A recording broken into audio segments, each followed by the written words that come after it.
লখিমপুৰ জিলাৰ ধলপুৰত সংঘটিত হৈছে এক শ্বাসৰুদ্ধ ঘটনা।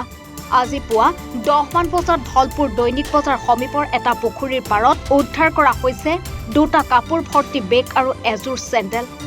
পৰিত্যক্ত অৱস্থাত দেখা পোৱাৰ পাছতে ৰাইজে কোনো মানুহ পুখুৰীত পৰাৰ সন্দেহ প্ৰকাশ কৰে।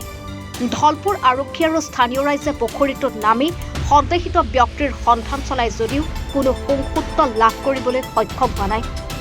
লখিমপুৰৰ SDRFৰ এটা দলে ইতিমধ্যে পুখুৰীত নামি উদ্ধাৰ অভিযান চলাইছে যদিও সফল হ'ব পৰা নাই। বেগৰ ভিতৰত এটা মানি বেগত ভোটাৰ কাৰ্ড অনুসৰি শোণিতপুৰ জিলাৰ লখৰা সোণাইপুৰৰ নিবাসী ভীম বাহাদুৰ সোণাৰ বুলি জানিব পৰা গৈছে। ভীম বাহাদুৰ সোণাৰ পেত্ৰী বানুৰাম সোণাৰ বুলি জানিব পৰা গৈছে। মানি পাছৰ ভিতৰত পোৱা ড্ৰাইভিং লাইচেন্সত উল্লেখ থকা মতে লোকজনৰ নাম ভীম সোণাৰ আৰু পিতা বাবুৰাম। অৰুণাচল প্ৰদেশৰ ৱেষ্ট কামেং জিলাৰ ইষ্ট ৱেং নামৰ ঠাইৰ দিৰাং গাঁৱৰ বুলি পোৱা গৈছে। ধলপুৰ আৰক্ষীয়ে ব্যক্তিগৰাকীৰ তথ্যক লৈ বিপাঙত পৰিছে। ৰাতিপুৱা পুখুৰীতে সিহঁতৰ ঘৰৰ মানুহে মালিকৰ মানুহে জাল মাৰিব বিচাৰিছিলে। তেতিয়া ইয়াতে বেগ আৰু চেণ্ডেলযোৰ পাইছে মানুহজনৰ।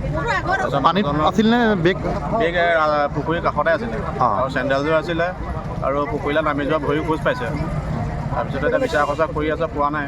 এতিয়া SDRFও আহিছে, আহিলেও অনুসন্ধান কৰিলে কি হয়। পানীত নামি চাইছিলে নেকি কোনোবা? পানীত নামি চাইছিলে ফায়াৰ মানুহে, কিন্তু পোৱা নাই। সেইকাৰণে এতিয়া SDRFক মাতিছে। ক'ৰ মানুহ বুলি সন্দেহ প্ৰকাশ কৰিছে? মানুহজনৰ মানি বেগত আপোনাৰ হেৰিয়ৰ ড্ৰাইভিং লাইচেন্স পাইছে। ড্ৰাইভিং লাইচেন্সখন হেৰিয়ৰ তাৰ এড্ৰেছ মতে